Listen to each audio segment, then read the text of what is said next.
Good afternoon and welcome to LFS for the FIFA Club World Cup live, and our first watch along of the day is Juventus against Wydad in Group G of the competition. We are the final day of coverage of match day 2 before it gets down to the business end of the groups, and match day 3 kicks off tomorrow. 4 days of consecutive match day 3 action where both games from the group will play at the same time. For today, we're going to see what way Group G and Group H sets up. Our first game is Juventus against Wydad in Group G, and then followed by Group H coverage of Real Madrid taking on Pachuca. And that's to come. So looking forward to that. Yesterday was a busy day in the Club World Cup. Bayern Munich beating Boca Juniors by 2-1 in that one. 3-4 it finished between Mamelodi Sundowns and Borussia Dortmund. Dortmund hanging on in the end after a 4-1 lead going into the second half. Inter Milan came from behind against Urawa Reds, the Japanese side, to win 2-1. Did the Europeans, the Italian side, and then Fluminense also came from 2-1 down. They came from behind, 2-1 down against Ulsan to win 4-2, and that's the game we're going to quickly recap for you. This is the recap. So Arias scored the opener for Fluminense. They took the lead early in that one, but Lee and made it 2 goals in this towards the end of the first half. They got Ulsan a lead going into the break, but 3 goals in the second half from Fluminense meant it was their 3 points. Donato, Freitas and Keno with the goals in the second half meant it was Fluminense who would get all 3 points. And that group, by the way, the Borussia Dortmund group, Group F, is wide open. 3 teams with points on the board. Ulsan without a point. And look at the stats. 70% possession for Fluminense, 25 shots, 8 on target, 12 corners and 647 passes. They dominated every area of the field, did Fluminense, and in the end ultimately won against the South Korean side. It would have been very intriguing if Ulsan had have got the victory there. It would have been even more wide open. In that one, in the early hours of this morning, River Plate took on Monterrey. That was in the Inter Milan group. That was in Group E. They drew 0-0 at the 2 South American sides, so that means it is 0-0 from that one. River Plate also got a player sent off in the early hours of this morning, UK time. In the 91st minute, a second yellow card for Kevin Castaño meant he was sent packing in that one. But action turns to the final 2 groups, and that is Group G and Group H. The players entering the field here in this game for Group G, Juventus and Wydad. And Juventus knowing that if they win and Manchester City win later, then they will be qualified. Juventus win this evening and they will be through and home and dry with a chance into the round of 16. And of course this group kind of coupled with Group H means it is very exciting. And then, as I said, later on this evening, Real Madrid take on Pachuca in their group, in Group H, and Real Madrid looking to get their first win of the campaign after they were held by Al Hilal in that 1-1 draw on match day 1. Welcome into everybody joining us on YouTube and on TikTok as well. We're live on TikTok this evening. Do tap the screen, get the likes going, and try and follow us as well. Hit that follow button on TikTok if you haven't done so already. That will be greatly appreciated. Right, let's get you the teams for this one then, starting with Juventus, who got a convincing 5-0 victory over Al Ain on match day 1. They start with Di Gregorio in goal. A back 5 for them of Alberto Costa, Pierre Kalulu, Nicolo Savona, Lloyd Kelly, and left wing back Andrea Cambiaso,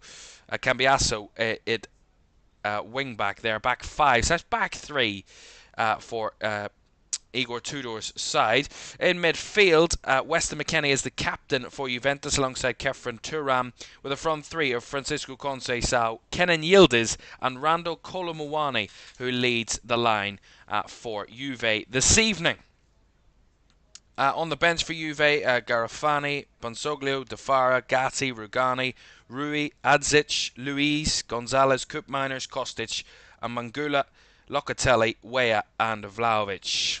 For Wydad, who gave Manchester City a little bit of a scare, albeit City got the job done and got the 3 points, but Wydad certainly had something to say about it. Ben Abid starts in goal. They've continued with that back five of Mufi, Ferreira, Boutouil, Myers and Mufid. A midfield two of Zamraoui and Mubarak, with Amrabat on the right hand side of a midfield four, with Lorch on the left and Obeng leading the line, and Amrabat the captain of course for Wydad this afternoon. And looking forward to watching how Wydad play this afternoon after they played Manchester City, as I said, on match day 1 and only a 2-0 defeat for them. Our VAR this afternoon is Eric Miranda from Mexico. And our referee is from Honduras. Said Martinez from Honduras is our referee this afternoon. Right, let's get the game underway then. It is Group G, match day 2, Juventus against Wydad from Lincoln Financial Field. Kickoff is next.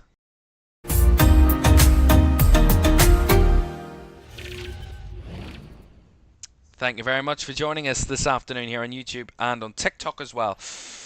This afternoon. Don't forget to like, subscribe and turn on post notifications if you're joining us on YouTube, and on TikTok do tap the screen, get the likes up, and also hit the follow button as well if you haven't done so already. That would be greatly appreciated. Right, we're all but ready to go at Lincoln Financial Field. It's probably about the 4th or 5th game that I've commentated on at Lincoln Financial Field of this tournament. Of course, Manchester City and Al Ain is the other game in this group that takes place in the early hours of the morning. That is the final group game on match day 2 before we head into our double header of matched group games. Of course, they will both take place in the same time on match day 3.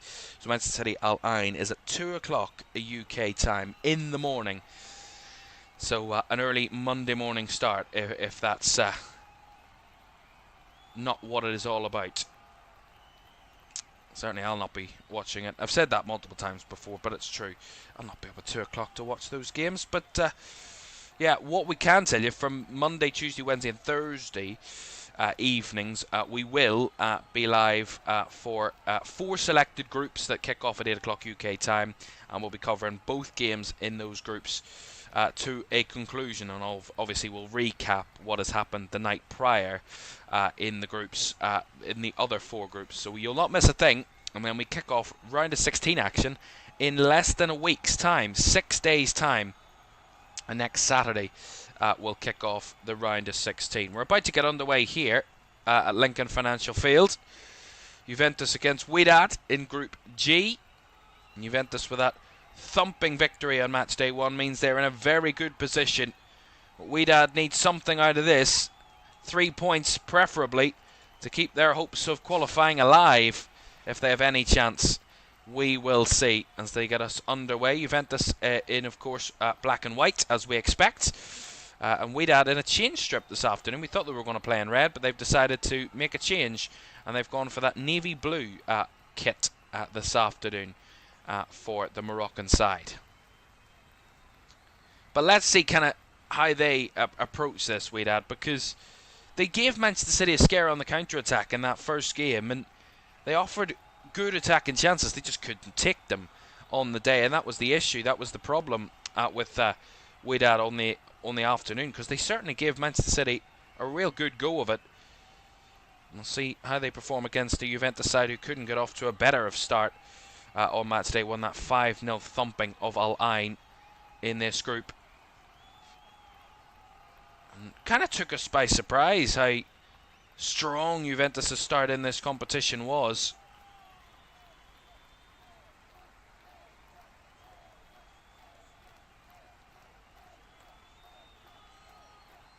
There's a little push there of the Wydad player Lorch, who did cause some problems against Manchester City in that game a few days ago. And he's won them an early free kick just around about the halfway line. Worked it down the right-hand side, Mufi. Now Amrabat taking on his man. And Amrabat took a touch on the ball, but was guided out of play by Lloyd Kelly for the goal kick to Juventus. And the wide areas were where Wydad will try and approach and will try and attack their opponents on the break in the wider areas. We'll see how Juventus will handle that, although both sides probably matching up pretty similarly today with a Juventus in a 3-4-2-1 formation, so both with that back 3/back 5 this afternoon. It'll be interesting to see how they match up against each other. Here's Cambioso down the left-hand side. Nice little 1-2 there with Yildiz. Here's Kelly. And Lloyd Kelly there. I think he might have been in an offside position. They've stopped the game. There's the head coach, Igor Tudor, for Juventus.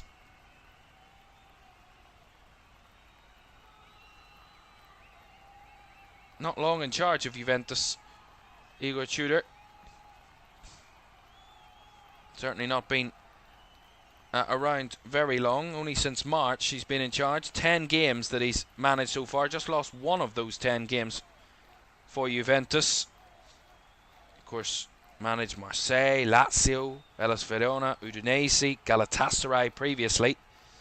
So has vast experience in the game, Igor Tudor. Trying to carry Juventus to what will be a great result. Although Lorch gets it back cheaply. Lorch with the effort. Straight save by De Gregorio, but that was a loose giveaway by Juventus in the midfield. See it here. I think it might be the back pass towards Weston McKennie, and it's just intercepted by Lorch, who reacts the quickest, and then he has that effort from the edge of the box. That's just comfortably saved by the Juventus goalkeeper, but a little worry there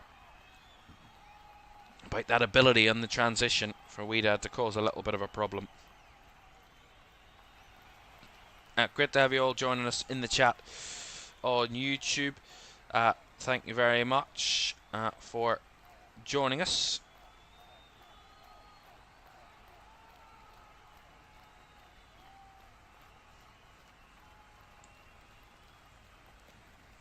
Arab says Juventus, the most they can do is round of 16. Safwan says they'll get to the quarter-finals. Well, we'll see how Juventus play out. It depends, of course, who you get in the round of 16 if they get through. They win this evening, they've had almost guaranteed chance. Unless Al Ain beat Manchester City, and then it makes it a little bit more complicated. But I think Juventus should be grand. They should be fine, if I'm completely honest. But, yeah, of course, the winners of this group gets paired up with the runner-up of Group H, and the winners of Group H gets the runners-up of this group. So, you know, the Group H opposition, you could have Real Madrid, you could have Al Hilal, you could have Pachuca, or you could have Red Bull Salzburg in your round of 16 tie. I think, unless it's probably Real Madrid or Al Hilal, I think Juventus could do well and get to the quarterfinals. But then again, if you take to the point, you know, we'll see how Man City do against Al Ain this evening, because that could come down to goal difference in this group between Juventus and Manchester City. Juventus with that strong win over Al Ain on match day 1. Trying to work it around the box here. It's a good spell of possession from Juve. Working it in between the lines. Nice little move here. Rolled through. Played across. Oh, the keeper spilled it. And Yildiz finds it into the back of the net. And Juventus take an early lead. Oh.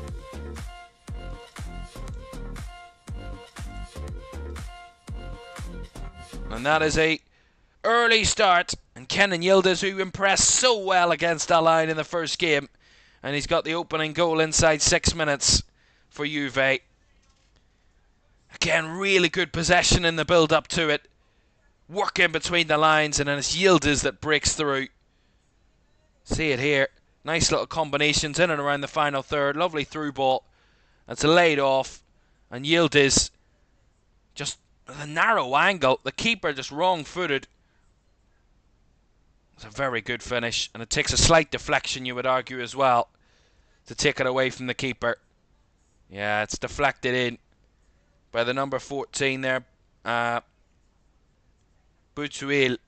And that is a goal for Juventus, but not a great start for Wedad.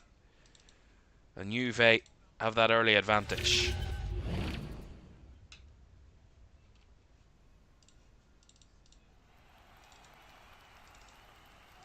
Kenan Yildiz, as I said, impressed so well in that first game. And you can tell when a player's confidence is up by the way they score a goal, because that is an audacious one.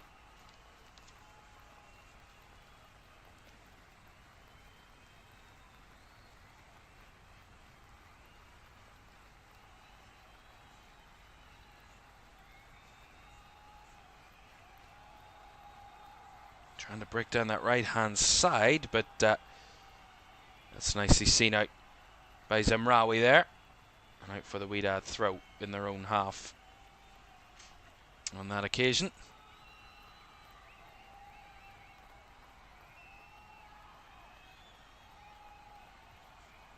Mufid to take this throw in down the left-hand side. Trying to turn on the ball. On that occasion was Obeng, but he didn't get very far. That one was guided out of play by the Juve players.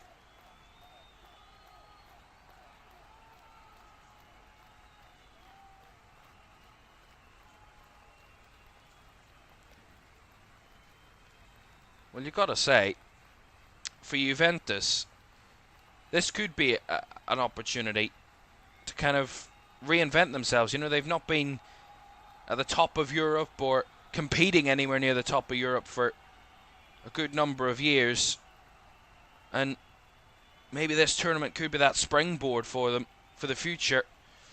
You know, a new regime, a new manager that's only in the job a couple of months in Igor Tudor, and then this competition comes around, and you know, it could be that gear change for Juventus.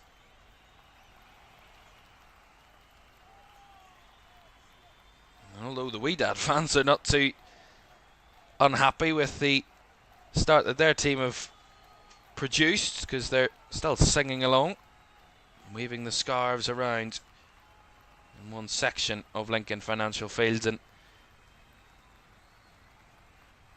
a lot of teams that don't have expectation of going through, their fans are just here to have a good time, and I think we saw that yesterday with the Sundowns fans in the Dortmund game, and you know, they didn't even when they were 4-1 down, they were still singing, and probably the loudest group inside the stadium yesterday. As here come Juventus again down this right hand side now, trying to go for the early cross. It's just about cleared away at the back there by Ferreira. One back by Yildiz, trying to work it between the lines, and they couldn't quite squeeze it through. The amount of bodies in and around the edge of the box. And Amrabat comes back to help out, but not very successful on that occasion. Caoimhan. Out on that left-hand side is Cambiasso.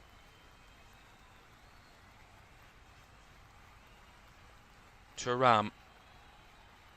Out wide to Kelly, and the cross comes in, and the overhead kick attempt is just wide from Randall Caoimhan. That was an audacious one. Good delivery from the left-hand side. And Caoimhan just breaks off the back of his defender in space. Around about 8 yards away from goal. And he tries the overhead kick. And it completely misses it. It was worth the effort from Randall Caoimhan. Oh, a little bit caught out in the middle there with Juventus. And now the breakaway could be on for Wydad here. Amrabat trying the early ball. Well blocked. Not recovered though by Juventus, as they now do retrieve it back with their captain McKennie. Costa trying to eke to keep the ball, and does well to work it back towards Kalulu. And now to Gregorio. Under the pressure, but deals with it pretty comfortably. Yes, so referencing the match map, and the little delay. So the clock on your screen is in line with what I'm seeing on my monitor, on the feed that I've got of the game, and the match map goes off a different feed. It's off like a kind of an automated feed that's linked through the systems that maybe DAZN have, or UEFA have, or FIFA have. So it's different timing, so it's slightly ahead. But yeah, there's not much I can really do about that, if I'm honest. It's just whatever delay DAZN put on their stream that might be the little slightest of issues, but it's not too much of a delay. I do apologise about that, but there's very little that I can do about that, unfortunately. Wydad trying to work it out from the back, but they give it cheaply away to Caoimhan Ferris. And then Kalulu works it back towards Savona.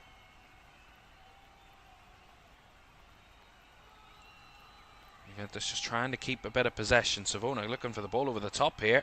It's Conceição making the run. Just holding off his defender, Francisco Conceição. And works it back to Costa. Tries to drive it across the midfield, but that's a dangerous pass, and Amrabat's won it back here for Wydad. And now feeds it into space for Lorch down this left-hand side. Lots of white shirts in his way, but Lorch tries the audacious back post effort, but Obeng couldn't really get any pace behind it. And it was simple gather for the Juventus keeper, Michel Di Gregorio. Yeah, it's a good delivery by Lorch.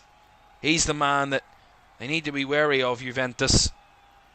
The creative force of this Wydad attack is that man on the left-hand side. Dembinkosi Lorch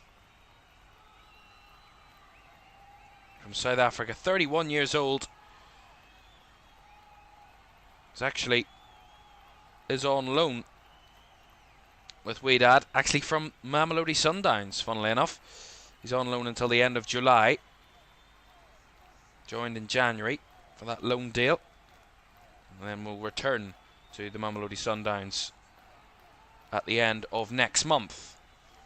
That's an interesting kind of link as we see the goal again from Kenan Yildiz. It was a nice run in behind. It was a good ball by Thuram, and then as he tries to square it back across, or have the shot back across goal, it deflects in off the defender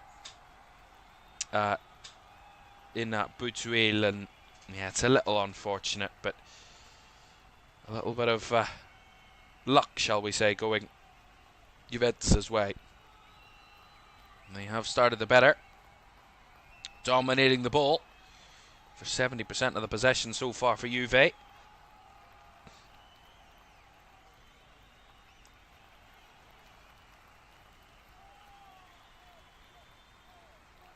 is Kalulu. McKennie works it back to Savona. Now Kelly down the left side because Cambiasso. Kelly continued his run, but Cambiasso still got the ball. Now trying to squeeze it through. All the way back to Caoimhan Ferris.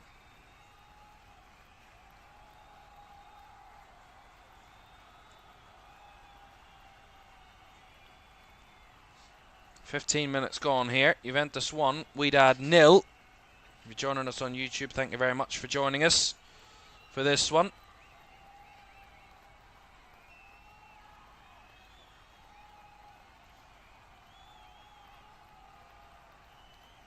And they come down the left side now, Juve. Driving towards the box. The referee's letting it run. He's dribbling through bodies, and the shot! Oh, what a goal! What a great goal. It's Yildiz again. Unbelievable finish into the top right corner. A rocket of an effort from Kenan Yildiz, and he doubles Juve's lead. Unbelievable goal. The team playing the build-up, dribbling through bodies, dancing its way through Wydad players, and then the ball just falls for Kenan Yildiz around the edge of the box, and he just unleashes one right into the top corner. Unbelievable goal. Yeah, they work it down the left-hand side here, Juve. And then just the dribbling in between the bodies, and then it falls perfectly for Yildiz. Stretches across, whacks it with his right foot. A cleanest strike as you would ever want. And that is absolutely pile driving right into the top corner. An absolute thumper from Kenan Yildiz. His second and Juve's second inside 17 minutes. What a start and what a performance so far from Kenan Yildiz, who's already on a hat-trick. 2-0. That is just unbelievable from Kenan Yildiz. And I don't think there is any doubt at this minute in time. I think Juve might be heading to the knockouts. And Kenan Yildiz has played a starring role. A 20-year-old Turkish international. Came through the Juventus youth setup, of course, from the under-20s. Has been with the senior team for the last year and a half, really. Scored in that first game against Al Ain. And now he's bettered that. 2 goals inside 17 minutes for Juve here, as Wedad try and conjure up a response, and that header is easily caught by Drew Gregorio.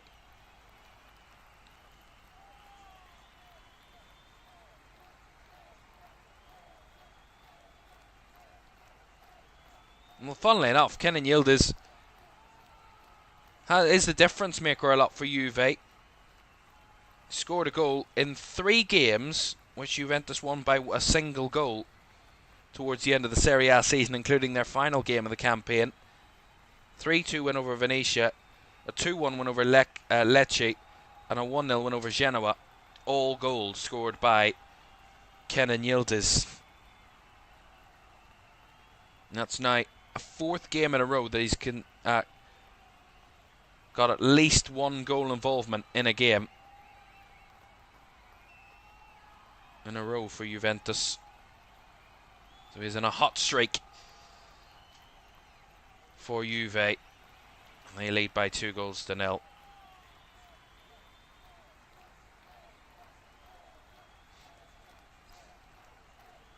And they've just been dominant against Wydad so far. Wydad just haven't been able to lay a glove upon Juventus, barring those early moments when it was a little bit more open, as Thuram will have an effort. That one's gone wide. Well, certainly the shot from distance is well on here for Juventus. As again, the ball's played simply into Caoimhan Thuram. There's lots of space ahead of him he can drive into that inside channel on the left-hand side, and he just whacks a strike, although it went well wide. But the effort was there, the space was there to find, and it was worth having a go.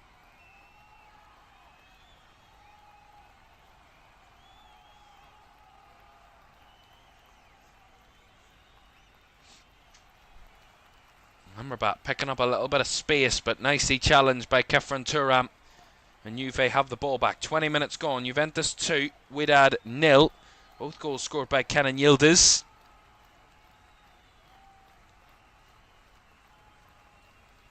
Is the stream laggy? Should be okay. From my end, there's no issues at this minute in time. I know there has been issues before, but there's nothing I can see at the minute on my end. So I would just refresh the stream if it's a little bit laggy, if that would help. Hopefully that does help. If there's any issues. Thuram trying to target the ball in behind, and it was Costa that made that run. Went nicely cut out by Boutouil. And back now to the goalkeeper in Ben Abid, but doesn't get too much on that long clearance, and it's easily recovered by Juve. Who've had the dominance of possession, as I said, 72% of the ball so far, so they've been as dominant as they can be, the Italian side. Conceição winning a free kick there around about the centre circle. Well, of course, this in Group G would see Juventus take a 3-point lead at the top, meaning Manchester City would have to win this evening, or they can draw and beat Juventus in the final game if Man City want to win, get top spot in the group, because it could become a little bit risky. Because if Real Madrid finish top of Group H, the runners-up of this group will play Real Madrid in the round of 16. And although for the neutral, a round of 16 tie between either Juventus and Real Madrid or Manchester City and Real Madrid will be an absolute corker, neither side of Juventus or Man City will want that, particularly for their progression. Certainly the progression chances, as Conceição felt he was fouled there, and he kind of threw his boot. And a little bit of protest to that, showing that his boot was taken off, and Bart Myers has been given a yellow card for that challenge. The referee did agree that it was a foul.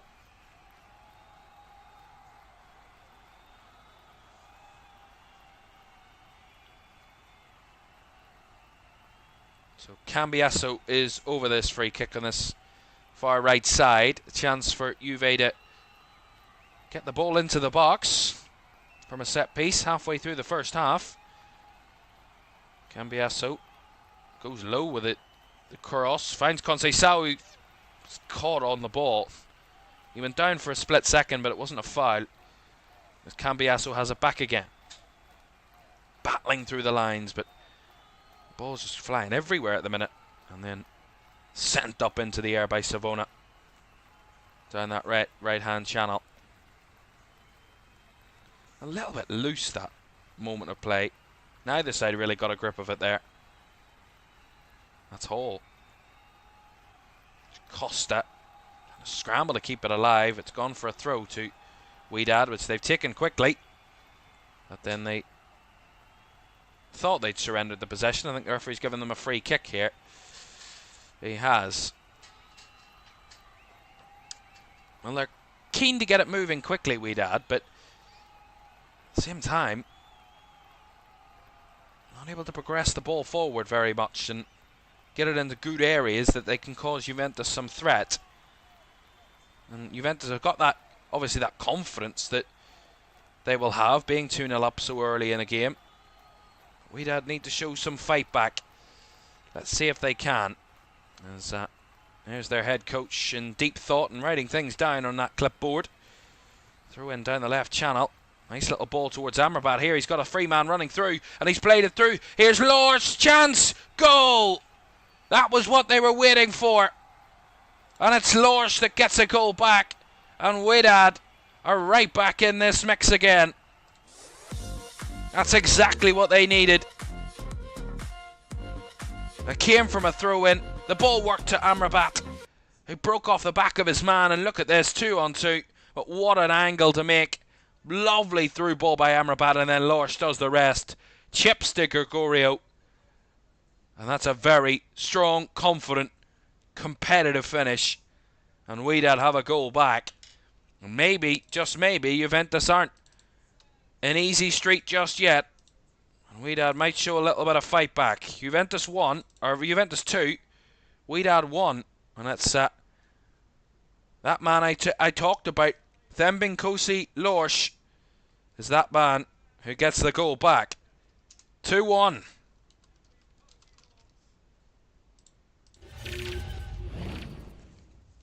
Said he could be the threat. He's the creative in this side, but what a ball, I gotta say, from the captain there. Nordin Amrabat, lovely. And that ball sumptuously played through. And Thembinkosi Lors on the end of it. Look at that cloud. I think the Wydad fans went a little bit nuts at one end of this stadium at Lincoln Financial Field, and there's a real massive cloud of smoke that is covering one side of the stadium. That is huge. Well, we're going to take this cooling break for the moment in this one, which will allow for that cloud of smoke to clear, and for a chance to rehydrate here this afternoon. Maybe this could be a good time for the rehydration, especially for Juventus so they don't lose their way. That goal back for Wedad just gives them a little bit of confidence and the momentum in the game. And I think Igor Tudor just has to reiterate to his players, they've been on top, they've been the better side, they need to just keep their cool heads and not allow Wedad back into this one. But of course, in the other end, in the other camp, in the Wedad camp, they will be saying the exact opposite. Make sure you do more of the same. Put them in difficult positions, cause them problems, work the ball to your creative players, and you can have a threat. And they certainly can, Wedad.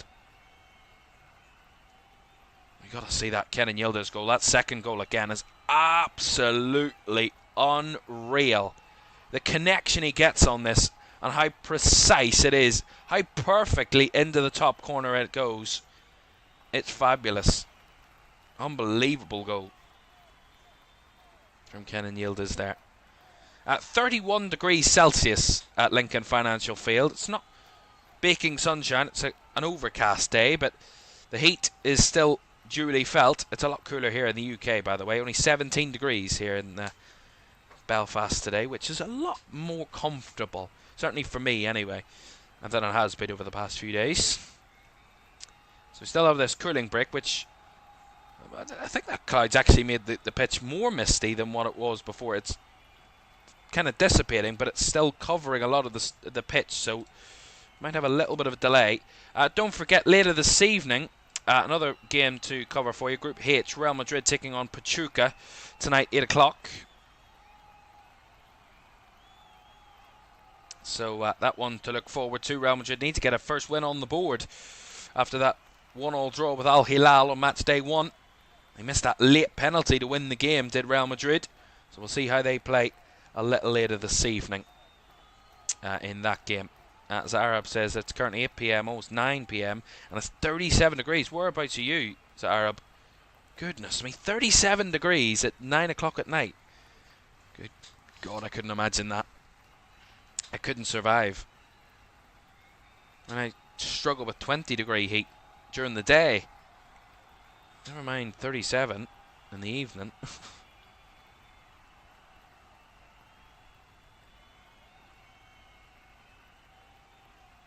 Well, the referee just has to keep an eye on what's kind of covering the field at the moment, because they can't play under certain conditions with the plume of mist that's in the air from those flares that were set off when the Wydad goal was scored by those Wydad fans on the far side, and it is clearing up.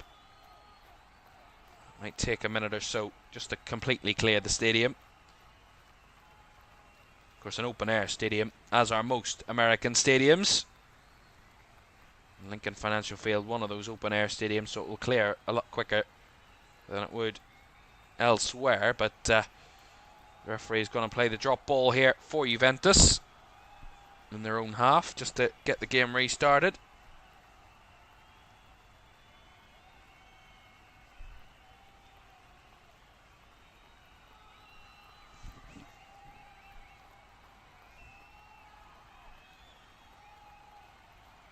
As we get back underway then. 30 minutes gone here at Lincoln Financial Field in this Group G game.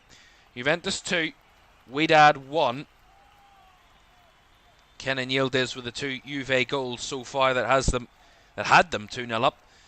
And then Thembinkosi Lorsch got the goal back for Wydad. That gets them right back in the mix here in Philadelphia. Zarab says, I usually play football like 42 to 47 for about 30 minutes. It's crazy, but I'm just used to it. Well, yeah, I would say so. If you're used to those type of temperatures, I think you wouldn't feel it as much in a way, but I wouldn't be able to deal with that. Fair play to you, but yeah. Wow. That is some extreme temperatures. Massively extreme. Remember, it's still early in the afternoon in Philadelphia. They're Eastern Standard Time, so they're still around about 12:30 in the afternoon. So it's around about midday in the United States. So it's still very early in the afternoon there. Yeah, Lincoln Financial Field, Philadelphia, Eastern Standard Time. That one. You gotta say, maybe that cooling break just took the sting out of the game a little bit. Juventus have just got the ball at the back here and maybe just trying to settle the game down a little bit.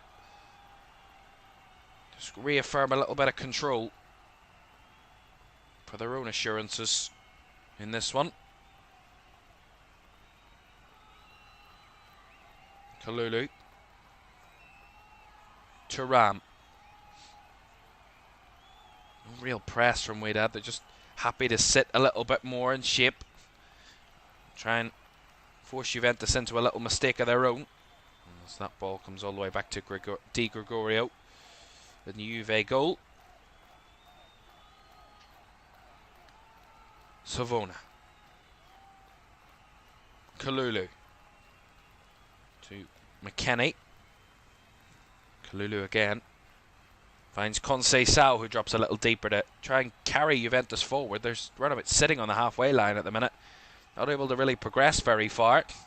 Here's Caoimhan Ferris. Savona trying to angle that one. Lovely played through ball as cross was attempted first time, but intercepted. Now Amrabat trying to send Wydad on the move, and Amrabat claimed he was fouled, and referee agrees. Don't think Kenan Yildiz agrees. And it's Cambiasso that has grappling all the way through there. Certainly a free kick.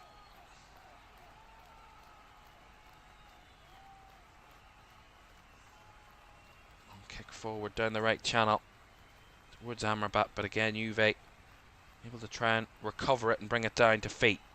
Colomwani loose with that giveaway cheaply, and then the catch in the midfield, this time on Zamraoui by McKennie, and that's another free kick to Wydad. What would you rate this tournament out of 10 so far? I think it's been a 7 out of 10. Well, yeah, there have been some great games so far. I think there have been some really good results. I mean, that Botafogo result over PSG is probably the shock result of the tournament. So it's got that real tournament feel. It is a tournament, but you know what I mean, that kind of, there's the shock games, there's big wins for teams you maybe didn't expect, some good performances from teams you've maybe never seen before, or different teams playing different ways of football. So it's really kind of, there's a variety in the tournament, and I've liked it so far, definitely. But yeah, but I would say about a 7 out of 10. It's not peak football, because there's still bits and pieces that we need to learn, and bits and pieces that we're still getting used to, and of course there's only a limit you can go with learning new teams, how much you can be invested in them. But yeah, a 7 out of 10, and I think that wouldn't be an awful score from FIFA's record, or for FIFA kind of feelings, because it's a brand new format for this tournament. Corner for Wydad, whipped in, headed on, and headed over the bar by Ferreira, the centre-back. They moved that quickly. Again, there's no waiting around with Wydad. They got the corner, they went over, took it straight away. Wasted no time. And then the header from Ferreira there is just looped over the bar. Guilherme Ferreira. But they've reacted well, Wedad. A decent first half performance so far. 10 minutes to go with this first 45 here at Lincoln Financial Field. And after that dominant and controlled start from Juventus in the first 20 minutes, they've actually officially only had one shot on target, Juventus, so they've been struggling to get shots to test the Wydad goalkeeper, and their only shot on target was that screamer from Kenan Yildiz. So they're not peppering the Wydad goal, but on the two occasions they got in and around the goal, of course, they find the back of the net. So you could argue on some occasion with their forward play they've been a little bit fortunate with the way that the goals have been found, but Wydad have been able to get towards Di Gregorio a lot better than Juve have been able to get at Benabid. That's a nice ball switched wide to the goal scorer, Lorsch. Nice little 1-2 with Zamraoui. Works it back round the corner for Zamraoui. Lovely little combination. Lorsch again. Oh, just under hits it towards Amrabat. And that was nicely intercepted and dragged down to the ground. There was Caoimhan Yildiz by Buildup, and that's going to be a free kick. Yeah, he just steps across him there smartly, Caoimhan Yildiz, and Buildup was never going to let him past without any sort of contact. It's a free kick. It's more of a chance for the European teams to show the world how good they actually are. Well, yeah, in a sense, you could argue that. And I think that's this competition's been a lot like that. It's been, I said it was basically Europe v South America, this tournament, for so many years. And, one, it's good to see the competitiveness of teams that aren't in Europe or South America.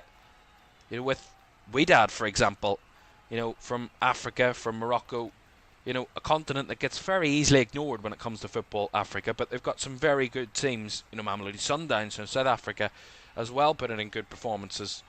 They have good sides in different Asia as well. If we, go towards Ulsan or even Urwa Reds as well from Asia. So there are a lot of good football teams from around the world, and we don't get exposed to them when we're in Europe, and we think Europe is the best. And to an extent, Europe probably does have, overall, the best quality of footballers. But in terms of team play, there are a lot of teams in other countries that don't need that big star individual player. They play as a team, and it works for them. And, we get to see that showcased in tournaments like this. But yeah, I do agree with you. It does show you kind of the difference between European sides and even South American sides, how much better they are than clubs and from other countries around the world. Maybe aren't as kind of improved or kind of progressed as far as Europe and South America has. And that's why the vast majority, if not nearly all, of the World Cup winners have been from Europe or South America, because those two continents are the dominant continents when it comes to football. And I do, if I had to go out on a limb, I think it will be Europe v South America when it comes to the latter stages of this competition. There might be the odd kind of standout team. I think Al Hilal could go far in this competition. There are other sides in this competition where you think, yeah, they could have a good go at it. But I do think it will be Europe v South America, if I'm really honest, when it comes to the latter stages of this competition overall. As Wedad get a free kick here, around about 6 minutes from the end of the first half.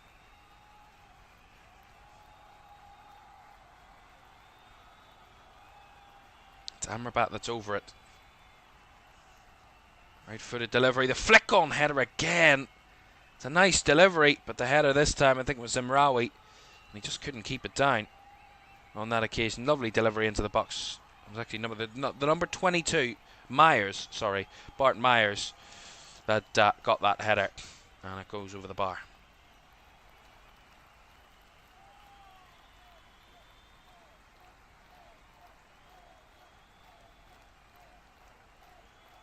Again, that was a little bit more positive from Wedad in the last few minutes. Getting forward, being a little bit more aggressive with their approach since they scored. The game's been a lot more even since that one, and since they scored Wedad, and Juventus have struggled to combine in the final third very much at all. Lloyd Kelly tried the cross. Wedad defenders surrounding the white shirts, and now they want to try and conjure up a breakaway here. Move feed down the right hand side, trying to chip it over the top towards Amrabat, but Savona should have this one covered, and does. Gets it back to De Gregorio, but he's not giving up his run there, Amrabat, as De Gregorio gets it to Costa. And there's a Juventus player down. Igor Tudor is calling for a foul off the ball, but yeah, Conceição was fouled. The referee has given it. Took a couple of seconds to decide that. I didn't quite see what happened, but in the corner of the camera angle you could see that Conceição was fouled off the ball. See it again. Is that Bart Myers again? It is. He'd have to be careful. He's on a yellow card, remember, the Wydad centre-back. Has to be very wary, very careful. And he kind of just caught Francisco Conceição off the ball there, which is a little bit unnecessary. But we see this goal again. I mean, it was just fabulously made from the throw-in. Juventus don't deal with the situation. They don't kind of pick up Amrabat well enough. He kind of breaks off his defender easily, and then that unbelievable through ball from Amrabat, played through and Lorsch with a finish. Cool and calm as you like, really, from Thembinkosi Lorsch. And that got Wedad right back into the game. And as we come closer to half-time, the end of the first half, you know, Wydad are still very much in this game. It will give them a lot of confidence. Maybe this isn't a guaranteed result for Juventus, as maybe once thought in the early moments of this match, that they were going to make it an easy walk in the park, really, for Juve. As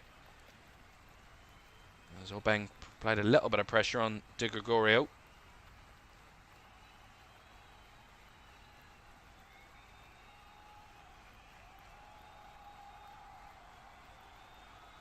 Here's Thuram, carrying the ball forward across the halfway line. Down the left-hand side, Cambioso works it into Thuram again. He's continued his run, and he tried that cross, but too high towards Colomwani, or Costa, who'd made the run in towards the box. And that's gone for a goal kick.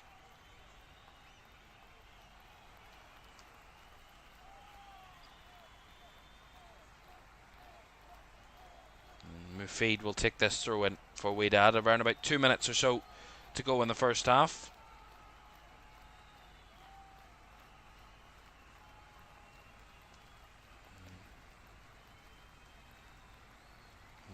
Push on the back of Lorsch there. Didn't come to nothing other than a Juve throw.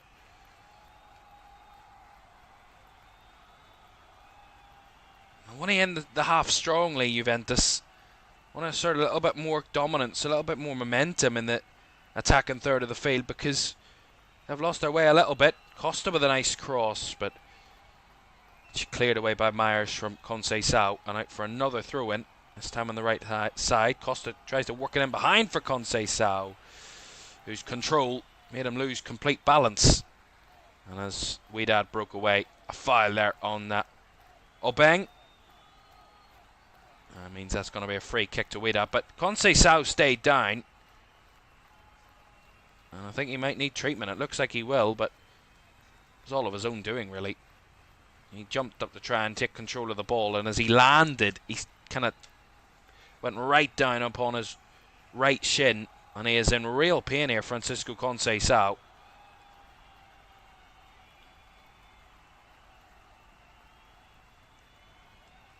It was never a penalty or never a foul in any case, but there's no issues there. He's saying that he was, but I mean, there was literally no contact from Bart Myers from what I could see there. I see the referee's view again. I mean, no. Conceição jumped to reach the ball, to try and control the ball, and as he lost his footing, he collided with himself, basically. He took himself out. It's not a foul. I think the referee agrees with that. 5 additional minutes at the end of the first half, so I think Igor Tudor is trying to understand what the whole scuffle is about and see what his player is complaining about. But Conceição back to his feet. I think he's still a little bit peeved there, Francisco Conceição, that it's not going to be a penalty, but I mean, it's never in a million years a penalty, in my opinion.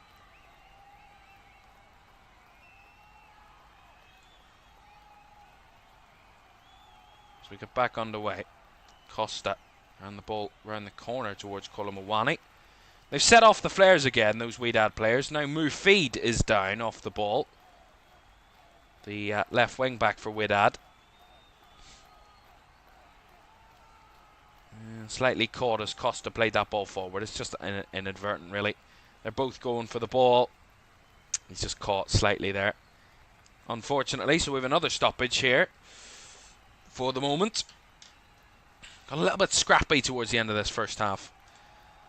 Don't forget to like, subscribe and turn on post notifications if you haven't done so already. As you see in the top left corner, up here, top right corner it is, for you. We're almost at 28,000 subscribers. If you can help us on our way to that, that would be greatly appreciated. And thank you everybody joining us this afternoon. For this one, our first game of the afternoon. Real Madrid against Pachuca is coming up a little later on. Hopefully you can join us for that one. That's a 8 o'clock kickoff, UK time.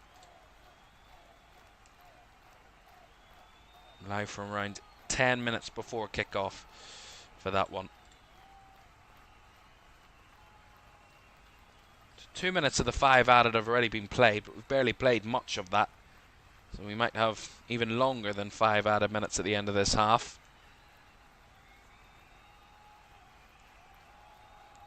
A little mist started to cover the field again after those flares were set off by the Wedad fans. And Conceição felt he was taken out again, this time by Myers again. I gotta say, Bart Myers has to be incredibly careful here. It's another, well,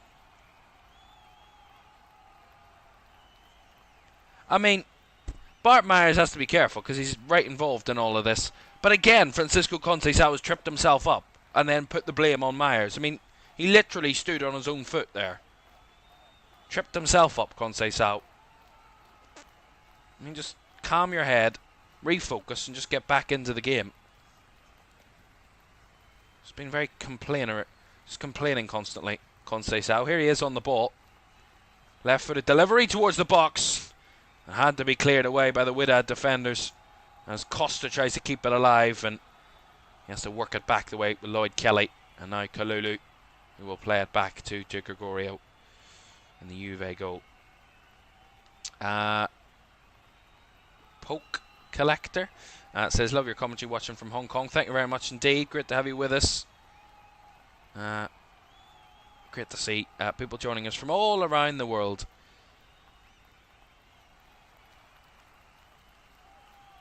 That was an effort from a long ranger that was nowhere near the target from Costa there. There's no real worry to the Wydad goalkeeper, Benabid. As Arab says, what do you think of Jordan qualifying to the World Cup? Well, it's good to see new countries qualifying for the World Cup. You've got to say that. There's been quite a few debutants for the World Cup there will be this year and for next year, which is what we want to see. That's why it was expanded. The World Cup, that's what we were told anyway from FIFA, why it was expanded. We all know why it was expanded. And it's either dollar signs, euro signs, or pound signs. All combined, probably. But from the football fans' perspective, an expansion of the World Cup means watching more teams, watching more games, seeing more players, kind of getting more of different countries that we've never seen in the World Cup before. And it's good to see new teams and new countries in the World Cup. That's what it should be all about. Putting countries that don't often get recognition onto the map. And we've seen some massive upsets in the World Cup previously. It'll be exciting to see what way the World Cup is. That's next summer, of course, in the United States. So we've played the 5 added minutes, but it might be another 30 seconds, 40 seconds or something here, maybe. Up to the referee, of course, because we did have stoppages in the additional time, so it's not quite clear, but there will be more to come. As there's going to be an issue here. There is an issue for a Wedad player. Yeah, Yil just kind of shoves the player to the ground. I mean, there's just not much in that, if I'm honest. There's really nothing in it. It's Mufi and just kind of pushed to the ground by Kenan Yildiz, but there's not much in it.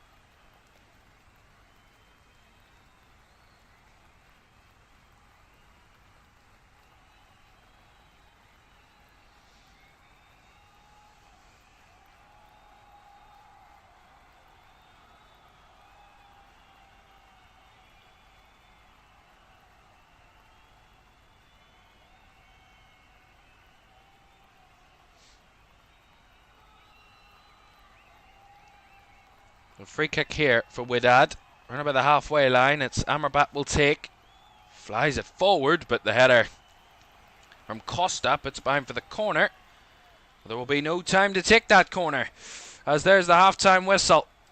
So a first half inside Lincoln Financial Field in which the Wydad players will actually complain to the referee they weren't given the chance to take that corner, that they had fairly won, they believe. But half-time it is, no time to take it. That's the referee, but it is still in the balance here in Group G after a first half. Juventus started the better, obviously. Kenan Yildiz with both goals. The first goal has been credited as an own goal. Yildiz with a second for a screamer to make it 2-0. But Wydad got back into the game when Thembenkosi Lorsch got them a goal back. Half time in Group G. It's Juventus 2, Wydad 1. We'll analyse the first half when we come back.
Welcome back to the FIFA Club World Cup live here on LFS this Sunday evening. It is at half time at Lincoln Financial Field in Group G. Juventus 2, Wydad 1 at half time, and Kenan Yildiz thought he would have been credited with both goals, but that first goal for Juve has been now credited as an own goal. We thought that would be the case, and Buildup is the one that is credited with that goal. But Juventus do still lead, of course, at half time. And you got to say, overall, I wouldn't say they're lucky to still be ahead, but they certainly haven't built upon the advantage they created so early in the game. And I think, that could be a dangerous kind of tightrope to walk in a sense, because Wydad have shown they can be a threat, shown that they can cause a threat in that first half, and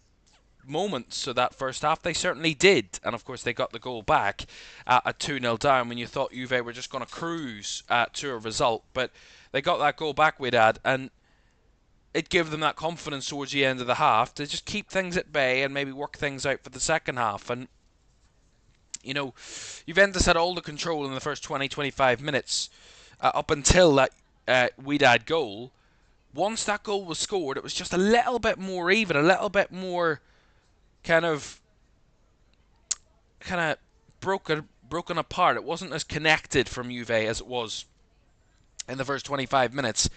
I think it was just a bit stop-start for them. They weren't able to get back into their shape, back into their rhythm, back into the control that they had possessed in the first 20 minutes. Of course, they had possession, but by control, I mean the tempo of the game and penning Wydad in. Wydad, despite having still around about the same amount of possession, they were still able to get forward on occasion, still make something of their possession and use it to their advantage. And I think for Juve, that will be a concern, because, it did come from a set piece, basically, of course, from the throw-in, the Wedad goal.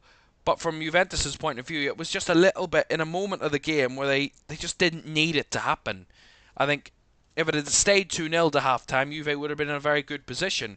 But that goal back gives Wydad belief that they can score and they can cause problems to Juve. But also at the same time, it puts a little bit of a seed of a doubt in the Juve mind of, yeah, we might have won our first game 5-0, but this is a completely different task, this is a completely different side, and this is a completely different situation that we find ourselves in compared to the first game.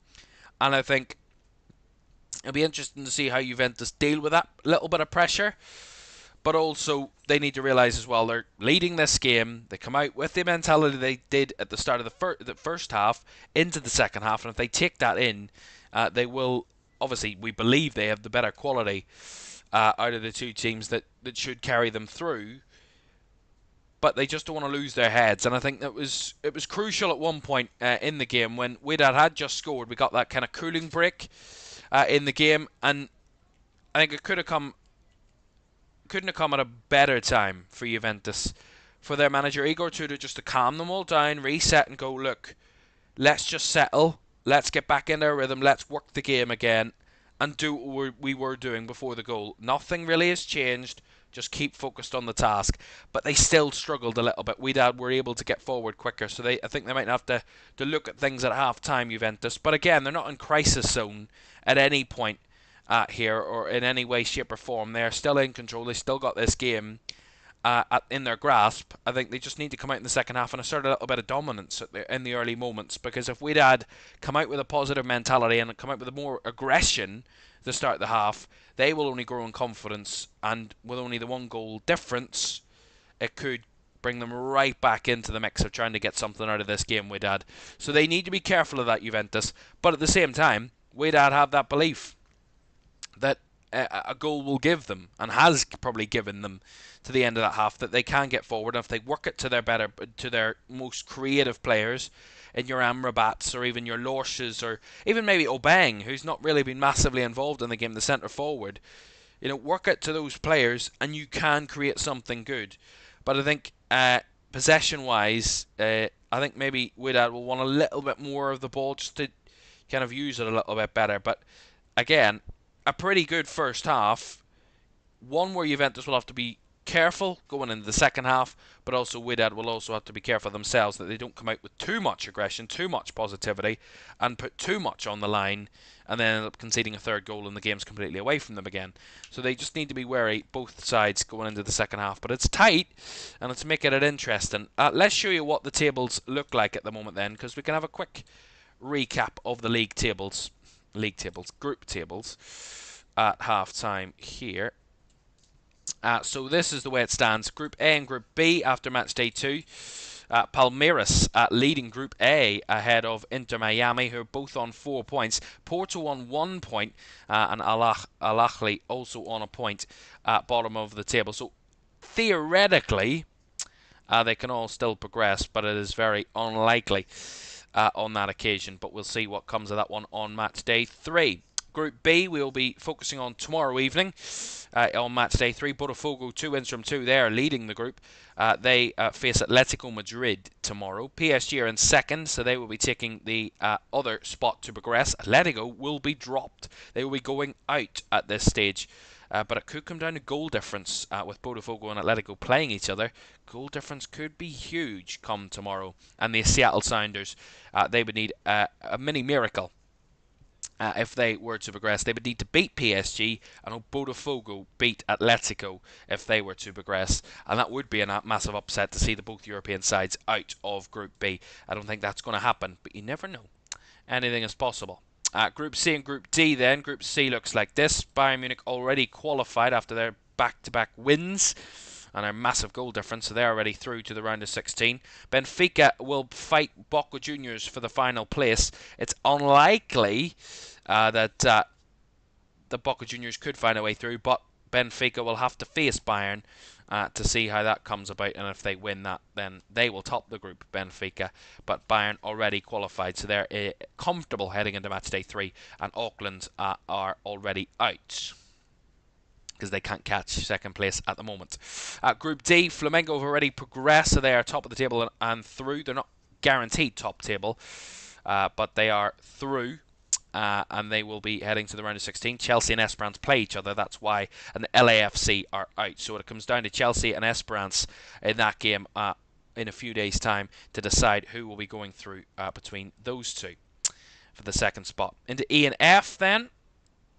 And they've both played match day 2 in E and F. Group E looks like this. River Plate leading the way on goal difference. 1 goal of a difference between them and Inter Milan, who are both on 4 points. Monterrey on 2 points and Urawa on 0. So Urawa are out after their defeat to Milan last night, which means it will be a tasty one going into the final day because, of course, Monterrey play Urawa, which means they could battle for 3 points and see what comes out of River Plate and Inter Milan. If one of those two teams wins, Monterrey could be right in the mix to win and get through. Group F, Fluminense lead, Borussia Dortmund in second. Their goal difference only separating those two. A single goal again. Mamelodi Sundowns in third with 3 points, and Ulsan are out, of course, on 0 points after they were eliminated from their defeat to Fluminense last night. So it's 3 sides battling for 2 places in both E and F. And then G and H are in play at the moment. Group G is in play at the moment. Nothing's been decided in either of those groups just yet. Juventus would claim 6 points from 6, top the table. At the top of the table after 2 match days, but remember, Manchester City play Al Ain later, and if Man City win as well as Juventus, then both will be already through, and it will be pretty much of a dead rubber heading into the final group game. But it could be interesting with Juventus and Man City maybe competing for top spot, if that's the case, in their game when they play each other on match day 3. And then Group H is still yet to be decided because all 4 teams have only played 1 game in Group H. Right, second half between Juventus and Wydad. It is 2-1 to Juve at the moment. Second half's on the way in just a moment.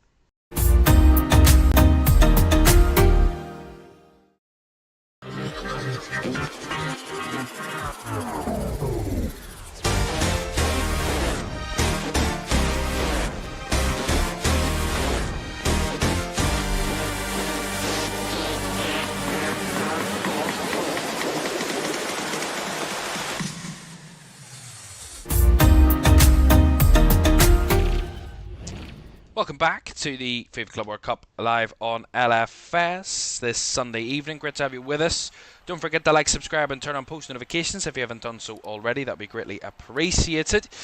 And it looks like both sides are making half-time changes, so we'll keep an eye on these. Caoimhan has come on for Juventus. Caoimhan, he's replaced Weston McKennie, the Juventus captain, so that's an interesting move. And a double substitution coming from Wedad at half-time as well, which is going to see two of their players replaced at the break. I believe the centre forward, Samuel Obeng, is one of those that is being substituted at the break. And I can tell you what the other one is in a moment. I can tell you now. Obeng and Myers, who was riding a tightrope a little bit in that first half with that yellow card, so he's been taken off, and they've been replaced by Al-Soma and Mwalimu to start the second half. So Mwalimu and Al-Soma are on for Wedad, and Juve's already made a change as well. As we get the second half underway here at Lincoln Financial Field, Juventus 2, Wydad 1 after the first half, and a big second half to come for these two teams. Can Wydad claim their first point of the group, or can Juventus make it 2 wins from 2 and give themselves a real high chance at finishing top of this group, which Manchester City will play in their game in the early hours of the morning. See how they come out of it when they match day 3. Thuram tried the early cross in there. Cleared away. Half cleared anyway, as Caoimhan's trying to apply some sort of pressure here. Somehow it worked as the clearance was intercepted. Right down the left-hand side comes Lloyd Kelly, whose cross was blocked. And already right into the mix there. Zemraoui on that far side. That made the block. It will be a corner to Juventus. And Kenan Yildiz will take Juventus' first corner of the game. Didn't have a corner in the whole of the first half, did Juventus? It's the one for Wedad in that first 45. And the referee sorting out 1 or 2 little scuffles in around the box. So corner. Yildiz to deliver deep to the back post, but too close to the goalkeeper. And it's just started raining at Lincoln Financial Field, which might add another little aspect to it. 32 degrees and raining here in Philadelphia, so very interesting setup for the second half.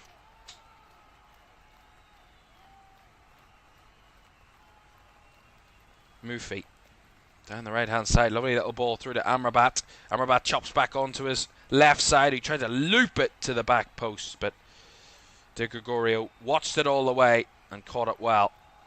But his clearance was right to the opposing goalkeeper. That was a little bit wasteful from the Juve keeper. I said how Wydad were threatening in the wide areas. That's where they've had their advantage this afternoon. In the wide areas when they have looked threatening. Amrabat and Lorsch either side of that midfield 4 that are making the difference. Lorsch again looking up with Amrabat and trying to work it through to the substitute centre forward, but nicely defended there by Juve. And that was a kind of audacious challenge, a very overzealous challenge by Guillermo Ferreira. And it's going to be a free kick here to Juventus. Kenan Yildiz was the one brought down. See it again, Yildiz stepped away. Yeah, it was very late. It was a late one from Guillermo Ferreira, there's no arguing it. He caught the right foot of Kenan Yildiz, and that's a free kick. Very simply.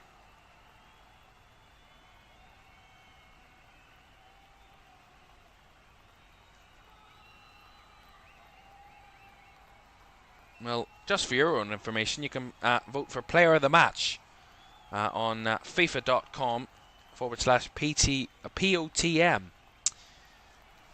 Play.fifa.com/POTM. You can get the player. You vote for Player of the Match for the game. will be revealed later in the half. Around about the last couple of minutes of the game, it will be revealed. If I had to pick a player of the match at the minute, I would say, obviously, Caoimhan Yildiz would be right up there. And Caoimhan Ferris would be the top two, obviously the two scorers, but some good players in this game. Conceição's done well, Caoimhan's played well. The forwards of Juventus have looked strong, but some of the Wydad players, I think Amrabat deserves a little bit of praise as well. But I'd say Caoimhan Yildiz might just slightly take the advantage for player of the match at the moment with that incredible second goal for Juventus. It's another little bit of a niggly little foul. Buildup this time on Caoimhan. Juve have the ball again. Kelly. Cambioso. Nice little combination through the lines. Kelly working it down the left channel and caught on the ball there. Kelly picks up the pieces. Kelly's delivery punched away by Ben Abid and had to be. Wydad defenders trying to break it away, but it's right way back with Conceição trying to work through, but good challenge in there by Buildup again. And deny Francisco Conceição a clean run at goal. Trying to up the energy a little bit, Juve. There's a little bit more issues. There's a hold we called there down the left-hand side. There's got to be a yellow card as well.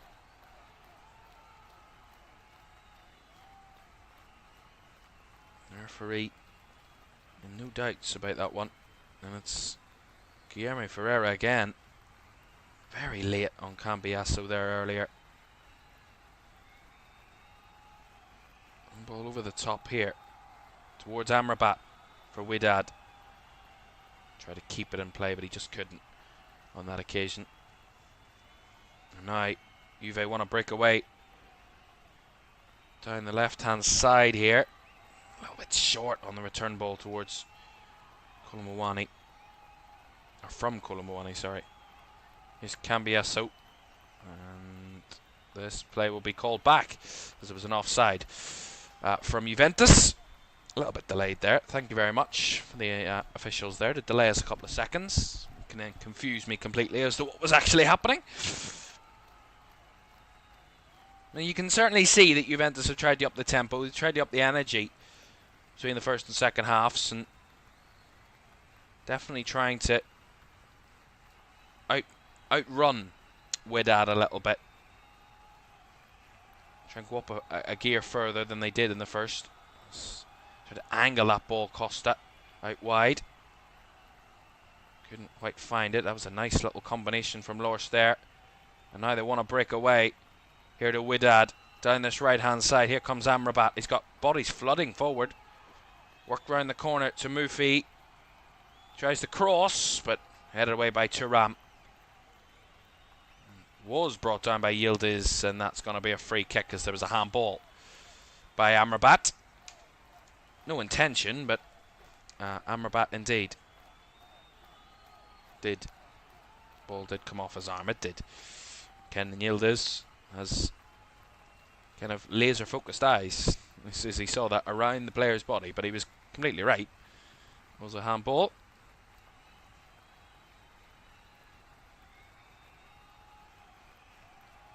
Look at those Wedad fans. They're still loving it and celebrating along. Despite the weather conditions, the rain has come streaming down, but those Wedad fans are not giving up in their belief for their team.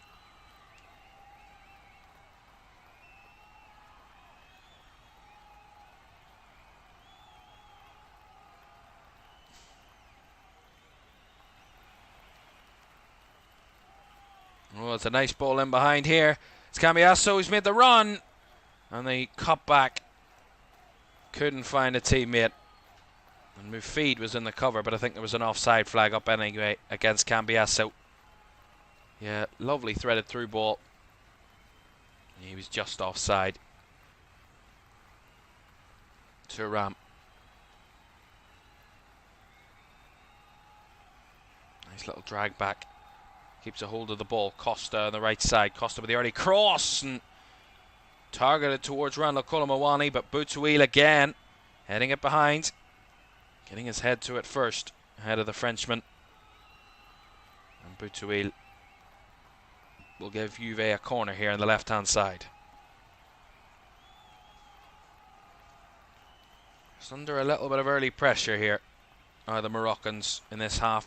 9 minutes or so gone over the second half, and Wydad are under a little bit of testing pressure as the wind has started to pick up as well inside Lincoln Financial Field. Corner taken short. Yildiz trying to lift it towards the back post, but punched away by Benabid. Right hand side it comes to here. Cambiasso couldn't keep a hold of the ball as Amrabat now springs it forward, looking for the run of Lorsch, but well cut out by the Juve defence there that was back. And it was Kenan Yildiz that was back deep to help out the defenders. And it's going to be a free kick to Juve as Lloyd Kelly was brought down. Yeah, they've started really well the second half, Juventus. I said that's what they needed to do, just assert a bit of dominance again. And that's what they have done. And they've put pressure on Wedad and forced them back a little bit. Here's Caoimhan Ferris working it through the box, bobbling through. And Guilherme will just see that one out, but it's going to be a corner, which was rightly called by Caoimhan Ferris there. And it was a corner, but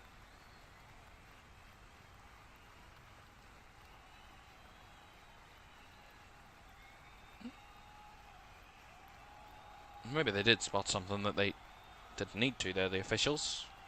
Corner anyway to Juventus. Kenan Yildiz over to take it again on this left-hand side. Right-footed. Whipped across the box, but the ball will just be seen out of play. Will be another corner. It looked like there was a foul in there. There was a player down, but decided to play it on, and Benabid just kind of palmed it out for a corner.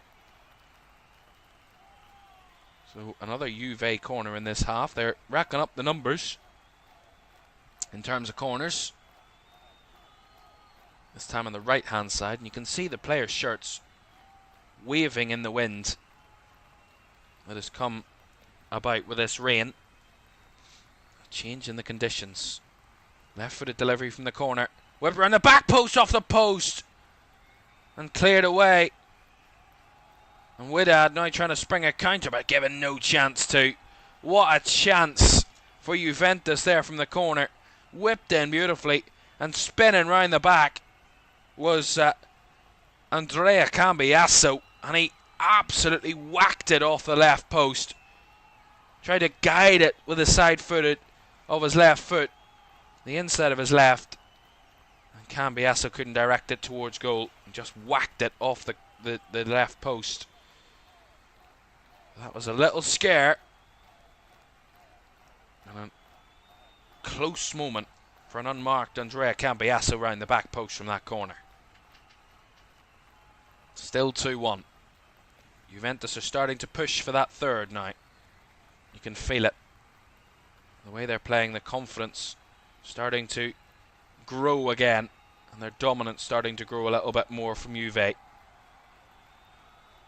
Wydad need to get the ball up the field a little bit better.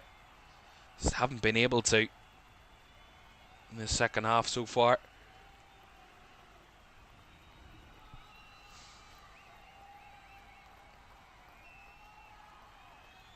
Amrabat and Lorsch getting mixed up between each other. Not much that's happened, and now Juventus trying to break down the left-hand side here. It's Yildiz. Got Ferreira in front of him, but he's turning him inside out. And Yildiz is still going. He's trying that spectacular solo goal, but in the end, the Juve attack comes to an end as the Wydad players outnumbering Kenan Yildiz in his own there in the box. Oh, and that was a late challenge. That was a late one. The referee's going to give a foul here to Wydad, but see this again. It was late from Cambiasso. Or it wasn't Cambiasso, sorry. I mean Lloyd Kelly. It was Suma that was fouled. It was Caoimhan's, apologies, that was committed that foul. So, yeah, a little bit late there from Caoimhan's. Free kick for Wedad across the halfway line.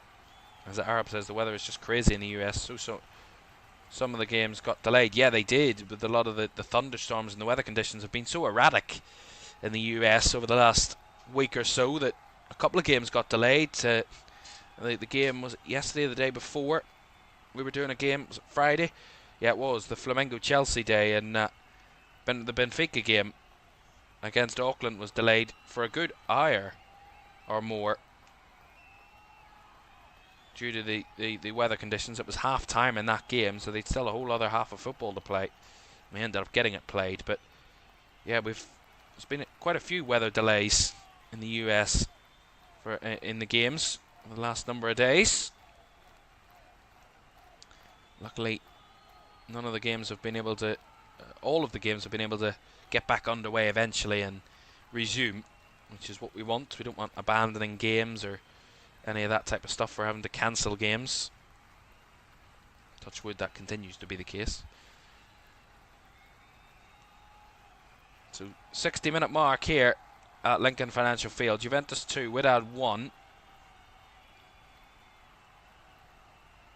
As we hit the hour mark, and Juve have come the closest to getting another goal. And Cambiasso hit the post from a corner. It's the closest we've come to another goal. But that was a wasteful one from Di Gregorio. Bit wayward, that kind of ball out from the back. You gotta say they started the half well, Juventus, but have been able to take their chance. Maybe Wedad might just try and work their way back into this game, creep up like they did in the first half, and try and snatch a goal. That could get them right back on level terms, although that's a complete body check by Mufi on Cambiasso. He just absolutely stepped across him and says, "You shall not pass," and it's going to be a free kick. Not more aggression in both teams in the second half. Cambiasso works it into the box. Ball across, and it's wide from Randall Caoimhan. The goal was gaping at the back post there. Good work. Cambiasso worked it into the box. See it here. Nice little 1-2. Cambiasso worked it back. And then the ball from Lloyd Kelly. Caoimhan was round the corner, and he just tried to get a toe to it. Caoimhan, he did get a toe to it, and it went really well wide. That's a terrible miss, really, at the back post. Reverse ball from Yildiz. Now Caoimhan's chops it back to the edge of the box. The wind is playing a real part here. A couple of these balls that are wayward. It's the changing conditions, and both sides trying to adapt to the way the conditions have changed. Just make it a little bit more difficult, as that's it. Sliding, crunching challenge on Amrabat there. It's going to be a free kick. The referee just trying to calm everybody down again. And you see this again. It was a little bit lungy from Kefran Turam. Came right through. Might have slipped a little bit there, Kefran Turam. But he did commit. He went sliding right in, and maybe he slipped a little bit. You'll see the referee's view. He was right on top of it. It was definitely a free kick, but no booking. He kind of slipped as he went through, but he didn't catch Amrabat cleanly or in any case, but he just did take him out.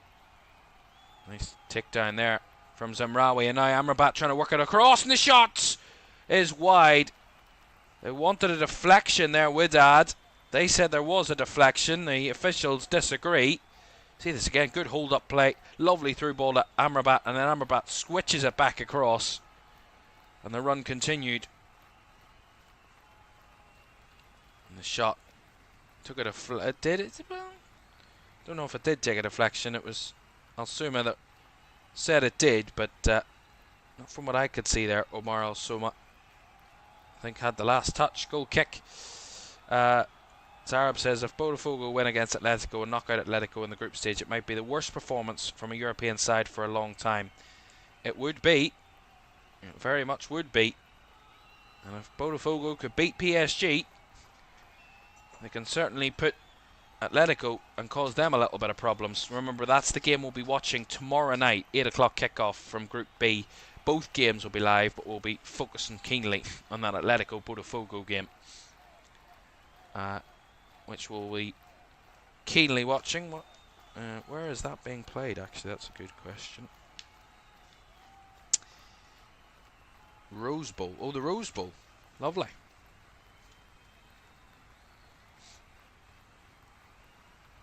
Thuram.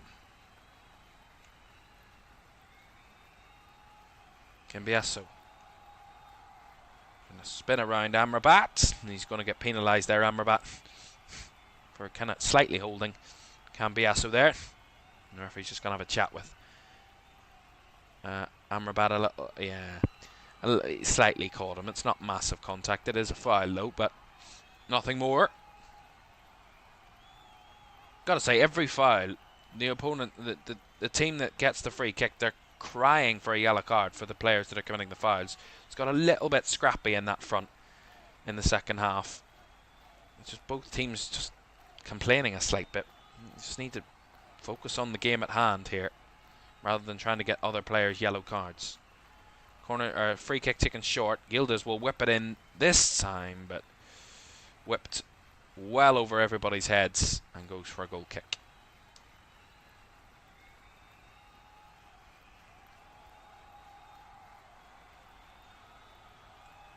So Juventus 2, Wydad 1. 25 minutes or so to go here at Lincoln Financial Field in Philadelphia in Group G. Juventus hold on here. They will be as good as qualified for the knockouts. Thuram trying to add a third. He was brought down. No penalty. The referee completely immoved. And now allows a chance at a counter here for Wedad on the right-hand side. Amrabat was dragged down by Lloyd Kelly. And he is going to get a free kick, I think. Yeah, he is. Well, I think they'll have to just double check maybe this penalty again. The penalty claim. Yeah, there's nothing in that. Yeah, Mufi just kind of... Or Mufi, sorry, just trying to... Yeah, he's just trying to shield the ball in the box to try and allow his other defender to get to it. And kind of Thuram collides with him rather than anything else, so it's never a penalty. And a free kick right up the other end for Wedad, which Amrabat is over. And all of those in red behind that goal, Wedad are attacking, are waiting with bated breath of what Amrabat can deliver here from this set piece. Right-footed delivery, whips it across the front post, brought down. It's not cleared away by Juventus. Can work it back out wide to Amrabat again. He will try the whip cross over the head of the attacker. Again kept alive by Wedad. Here's Lorsch. He will try and get it towards the box. He will have the shots. And it's directed wide from Thembinkosi Lorsch. He's already scored once for Wedad. And he wanted to try and find a second. It wasn't miles away, but it was always curling away from goal, that effort.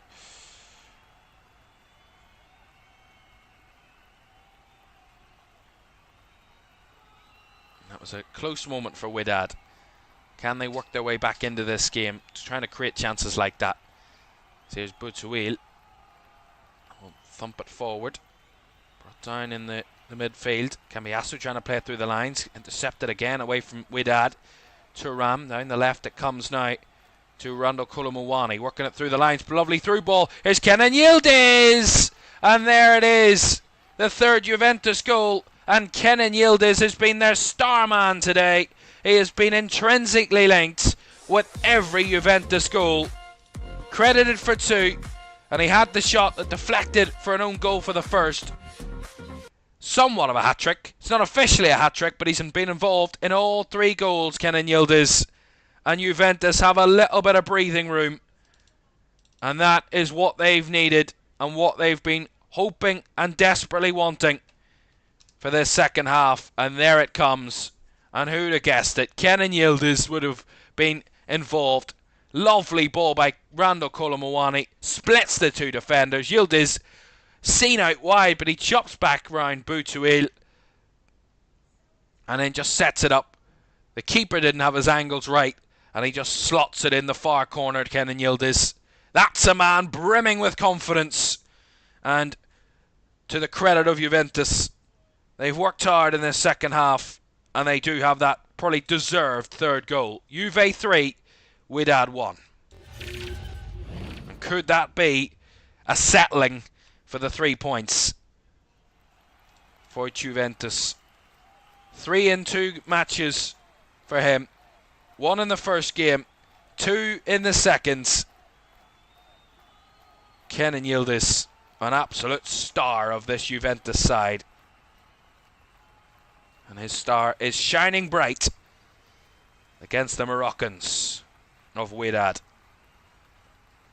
It isn't a hat-trick officially because the first goal for Juventus is credited to an own goal, but Yildiz had the shot, so he was intrinsically linked in all 3 goals, but he's not credited with all 3 goals. But he's now on a hat-trick.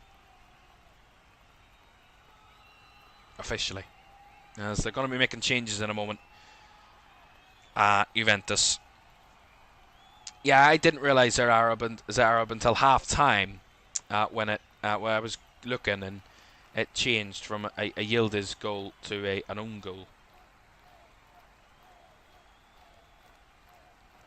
Because it did take a deflection off Butuil, the first goal, from the Yildiz shot, so therefore they mustn't have seen that the Yildiz shot was going on target, and therefore they changed it to an own goal.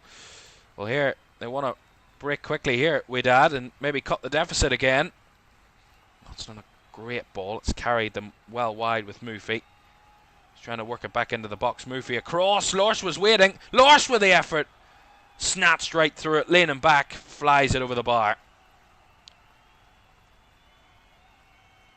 Good cross. Good delivery from Mufi. Right across, and then it's shielded. Held up well. And then Lorsch has the effort. Fires it, but fires it well over the bar. So a double change from Juve coming here. They made a change at half-time with Koopmeiners, but they're going to make a double change now. So Andrea Cambiasso is coming off. He's going to be replaced by Nicolas Gonzalez. And the second substitution, they're going to make a triple sub actually. So Cambiasso, Conceição and Colomwani are all coming off for Juve. And they're going to be replaced by Locatelli, Gonzalez and Vlahovic. Not a bad trio to bring from off the bench, you got to say, for Juventus. So Gonzalez, Locatelli and Vlahovic all coming on, replacing Cambiasso, Colomwani and Conceição.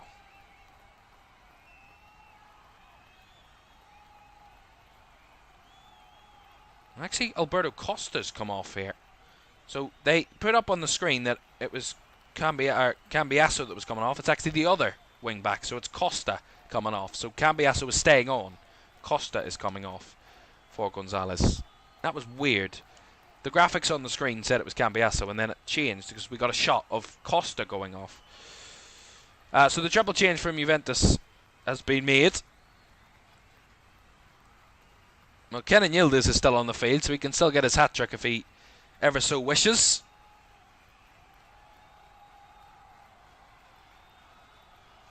Zarab, I thought. Did Kylian Mbappe not get discharged from hospital a few days ago? I thought I saw that somewhere. I mean, I was not expecting him to play for Real Madrid tonight, but I thought he got discharged from hospital a few days ago. Don't know. I thought I saw that somewhere, unless I've completely manifested that in my head and made it up, but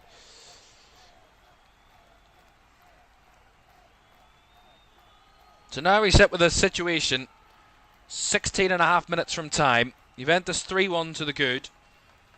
And a little bit of comfort restored for them in this game. And, they're maybe trying to find a fourth goal here. Vlahovic was through. He was challenged, but fairly so, says the referee. And there was no real claim from Dusan Vlahovic that he was fouled. So we play on as now a Wydad player gone down. So there will be a stoppage.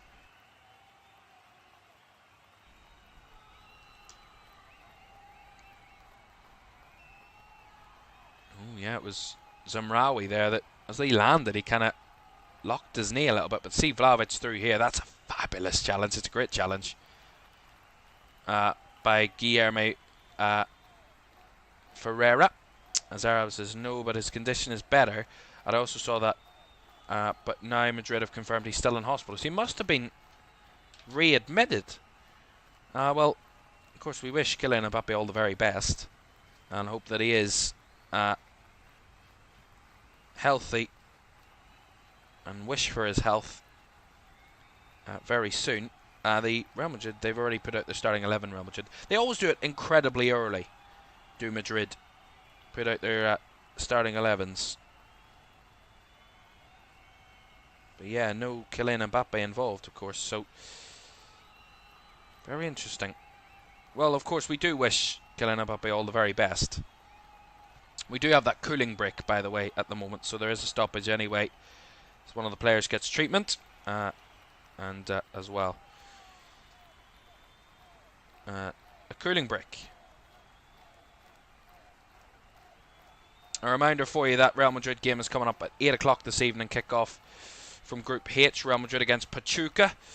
8 o'clock from Group H. Real Madrid looking to get their first win on the cards of this tournament after they drew 1-1 with Al Hilal on match day 1.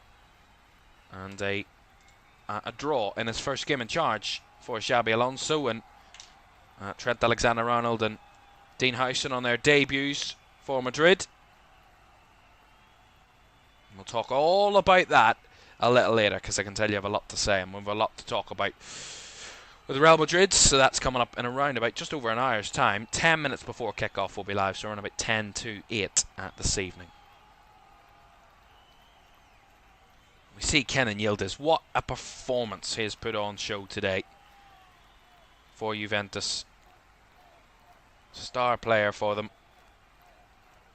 As I think Wedad made another change there, did they? I think they might have. And there is already changes waiting, so maybe they haven't made the changes yet, Wedad, because there's players on the sidelines, so they'll be imminent, I would say. New substitutions as we're back on the way after that cooling break. That's going to be a little bit of a late challenge. That's going to be a yellow card handed out to Keflan Turam for that little late challenge on Amrabat. This time it is. Did catch Amrabat, and it's definitely a yellow from Keflan Turam. Yeah, so the double substitution is incoming then for Wedad. So Cassius Mailula is coming on alongside Jamal Harkis. So Zamraoui and Boutouil replaced by Mailula and Harkis for Wedad. So that's 4 subs in total out of their 5 that are available, and Juve the same. They've made 4 out of 5 subs. So 1 apiece for each team to return, to still to come if they want to make those changes. 3-1 to Juventus, so they're at the moment comfortable, not having to worry about the pressure that could come on them. And Wedad are at this moment on the verge of being knocked out of the tournament. They would be knocked out if they lose here and Manchester City claim anything more than a defeat out of that game against Al Ain.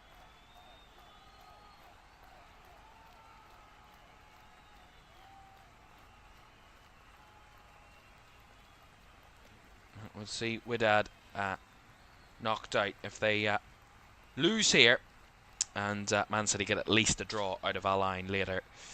That will qualify both Juventus and Man City, and it would knock out both Al Ain and Wydad. And this group will be done and dusted in terms of the top two. But in which order will come down to, of course, match day 3, if both win this evening. And, of course, we'll not know about that until we see it tomorrow, because, of course, the Man City game is at 2 o'clock in the morning. So good luck to all those Man City fans staying up to watch that, because I certainly will not be watching it. And of course, we watched Man City take on Wedad a few days ago on match day 1, and fairly entertaining game. And this one has been as entertaining. I quite enjoyed this one. As Arab says, the lineup for Real has been leaked. I'll write it down real quick. Yeah, they've released it already. Real Madrid always do it very early. Vinny, Garcia, Goulet, Valverde, Tchouaméni, Bellingham, Trent, Asensio, Fran Garcia and Courtois. Strong side, as expected from Real Madrid. And we'll see that one a little later on. And to the last 10 minutes here at the Lincoln Financial Field. Juventus 3, Wydad 1, and that third goal from Juve, that second from Kenan Yildiz, surely just settled any sort of worries from Juve that maybe Wydad had something in the locker, or something up their sleeve, and it's maybe just calmed the slight nerves that might have been lingering.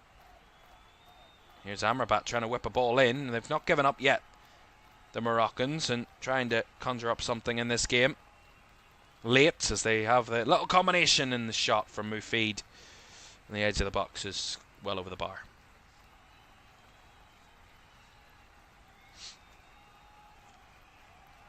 So the match day 3 of this group will be on the 26th, which is Thursday evening. So that will be the last set of group coverage that we will have for you in this group, Group G, on Thursday evening. And we'll decide what comes out of Group G on Thursday nights.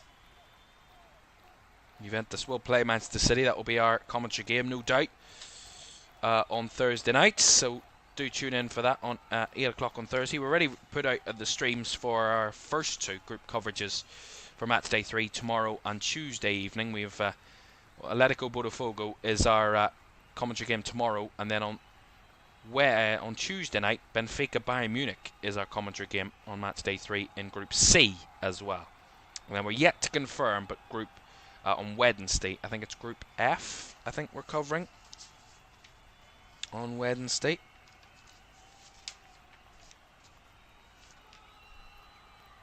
Yeah, we are, and I think we'll be. We haven't decided what game we're doing in that one yet, but I will let you know as soon as possible what comes of that. We can have a little chat and figure things out.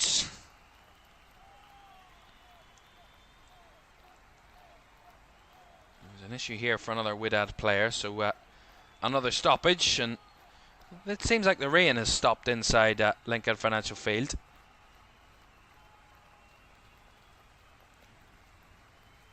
It was a little shower.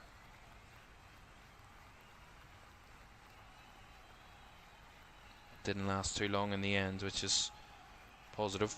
Still getting warmer, 33 Celsius. We'll get as high as 34 Celsius at Lincoln Financial Field today, but tomorrow and Tuesday and Wednesday, 37, 38 degrees Celsius in Philadelphia. So it's not going to get any cooler, certainly. Not getting any cooler over the next coming days.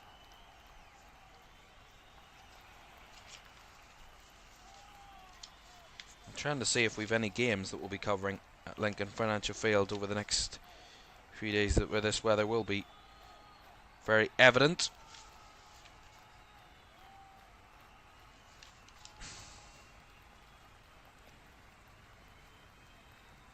Esperance against Chelsea's at Lincoln Financial Field in a few days' time. That's the only other game that we've got over the next few days at Lincoln Financial until Thursday as well. So yeah, no, we'll not be covering those games because they're in the early hours of the morning, unfortunately. But as I said to you, we'll have of the 4 groups that we've selected that for those 8 o'clock games UK time, we will have recaps of the other group of that day that had taken place in the early hours of that morning. So we will give you a comprehensive look at how each group has finished, as Juve are going to make that their 5th and final sub of the game, and it's going to see that man, their star man. He's not going to get his hat-trick today, Kenan Yildiz, but he's got a brace and involved in all 3 goals, and that one, the pick of the bunch, the second, an absolute corker, edge of the box, top right corner finish. And what a day he's had. So he's been replaced, Kenan Yildiz, by Federico Gatti. And that's the final change from Juve. As a Wedad corner comes in. Bouncing down in the box, not cleared away. Shots! Has gone well wide from Mailula there on the edge of the box. Doesn't catch it right on the edge. And then the shot comes to nothing. Don't forget to like, subscribe and turn on post notifications if you haven't done so already. We're very close to 28,000 subscribers. If you haven't subscribed or hit that button, do hit it. It would be greatly appreciated. And do like as well the stream, because it does help us. It does massively help the channel. And we thank you all for joining us so far this afternoon for this one.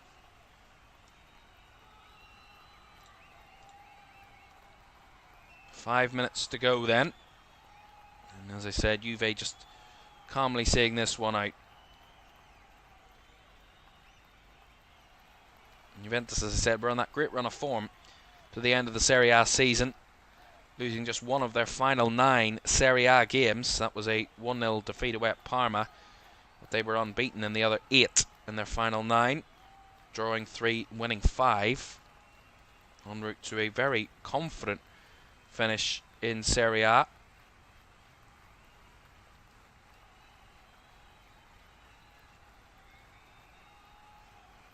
Up into 4th, of course. They finished in the top 4, just ahead of Roma.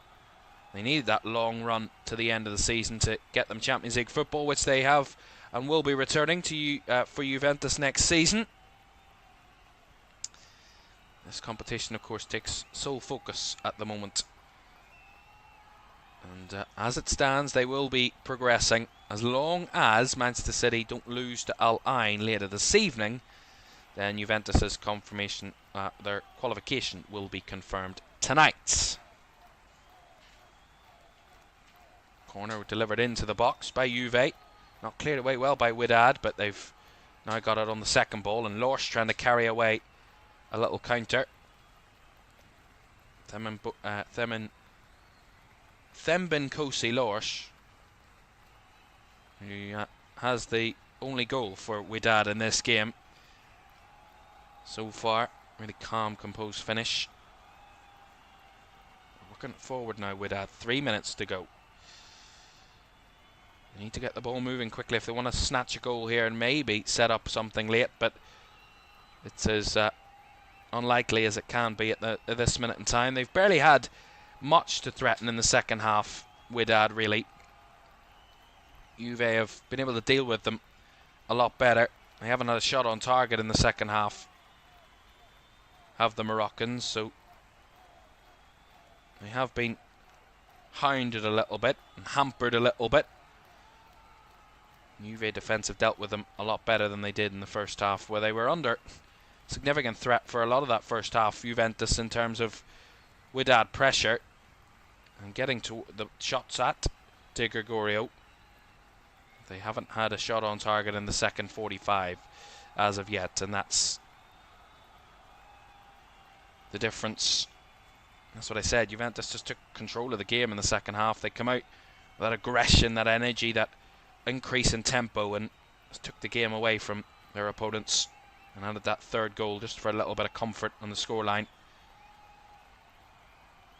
And as I said, not a surprise that it was Kenan Yildiz that was integral to that third goal. And quite interestingly, remember as well that Man City beat Wydad by 2-0. Juventus will beat them by the same margin as if it stays at the stands, but of course they will have conceded and scored an extra goal. So the goal difference could be very important when it comes down to it in the end. Juventus will have a +7 goal difference. And if Man City match the result tonight that Juventus got against Al Ain, then they would be on the same number of goal difference heading into that game against each other. But City would have scored one less goal. But they would have conceded no goals, City, on that front. So it could come down to goal difference for top spot heading into match day 3, as that was an effort that was dragged well wide by Gonzalez. And he was offside anyway. But that's where it could come down to, goal difference. And we'll see what way Man City work it out later. But, you know, that could be the difference between playing Real Madrid and not. And of course we might be jumping the gun a little bit. Real Madrid are only in second at the moment, and Al Hilal have to play Salzburg later this evening, and we'll see what way that game comes out. That could affect the table in Group H, so no one's guaranteed a place in the knockouts in Group H. It's still very wide open after match day 1. We'll see what way it turns out after match day 2 when we see Real Madrid take on Pachuca in around about just over an hour's time. As we'll have 5 additional minutes at the end of the second half. 5 more minutes to go of this one. Here come Wedad, and the effort there from Wanlimu forced Di Gregorio into some sort of save at his near post. It was a sneaky free kick technique, and Wanlimu gets the corner for Wydad. He takes it short, and the shot lifted across to the back post. Back into the mix. The header is forced over the bar by Di Gregorio, and it was Mufid with a header. That's 2 big saves from the Juve keeper in the past minute that have kept Wydad 2 goals behind. They didn't have a shot on target heading into the second. Didn't have a shot on target heading into added time, and within the first minute of added time they've got 2. And he had to make 2 big saves there, did the Juve goalkeeper. But again, Wydad couldn't take their chance out of that occasion.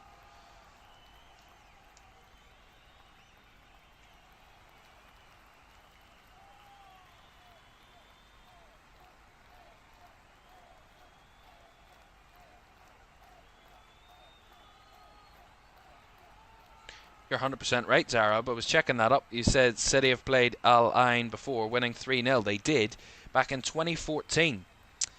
City, 3-0 winners in a club friendly in 2014. Did Manchester City. Long time ago.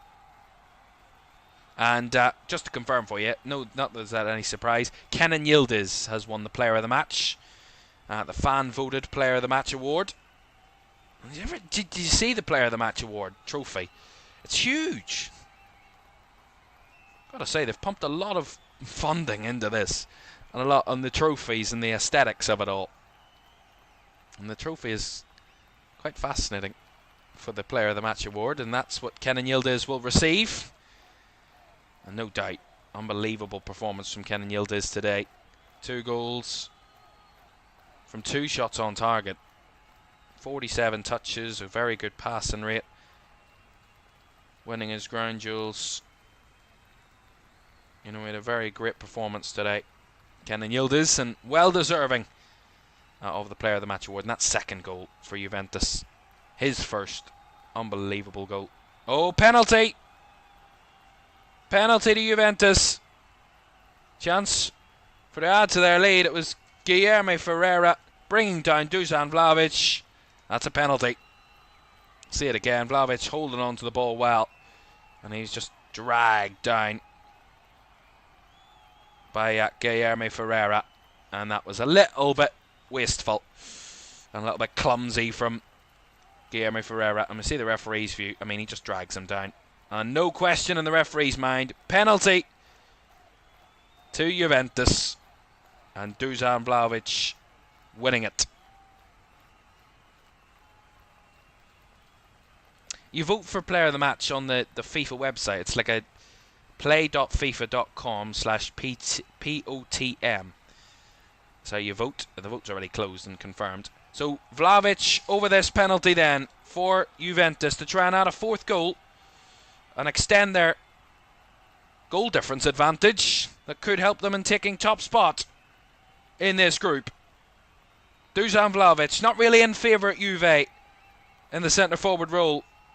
Steps up with a big chance and finds the back of the net. Lovely goal by Vlahovic. Bottom right corner, keeper dived the right way, but the precision of the penalty takes it through. Juventus 4, Wydad 1. And there was no doubt about the result and what way it was going. But the goal difference, as I said, could be crucial.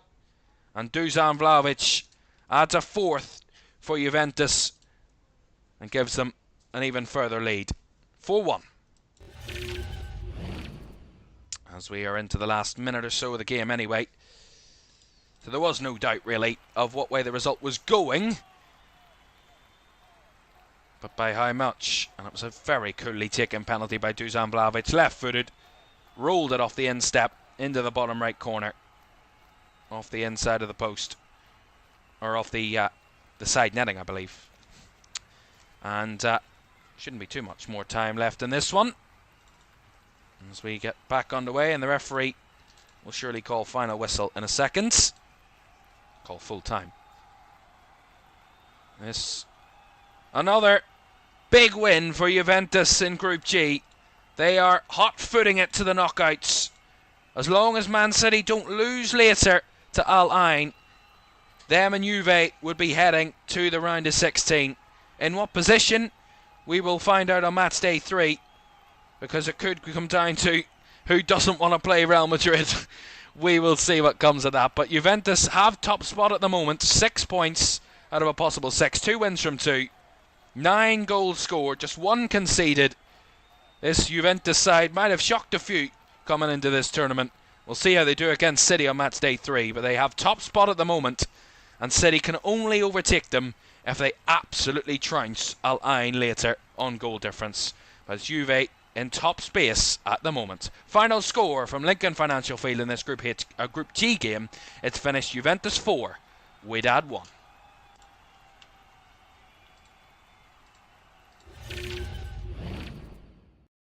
The end for Juventus, and the result they needed really in this group, and we'll see how Man City do in the other game in this group in the early hours of the morning. Right, we have another game on the way for you in about an hour's time, so do join us then for Real Madrid against Pachuca is our Group H coverage at 8 o'clock, the kick-off to that one. I hope you can join us very shortly for that as well. Tomorrow, as I said about our match day 3s get underway. Group B is focused on tomorrow evening, 8 o'clock, as we get match day 3 underway. And Atletico Botafogo is the one we'll be keeping a very close eye on. But Seattle Sounders also taking on PSG. That's tomorrow at 8. But tonight, as I said, Real Madrid take on Pachuca. Real Madrid looking for their first win in this competition in the groups after they were held by Al Hilal on match day 1. We'll see how they fare in about an hour's time. Join us then. Thanks for your company for this one. Juventus get a big 3 points once again. They're hot-footing it to the knockouts. See you in about an hour's time.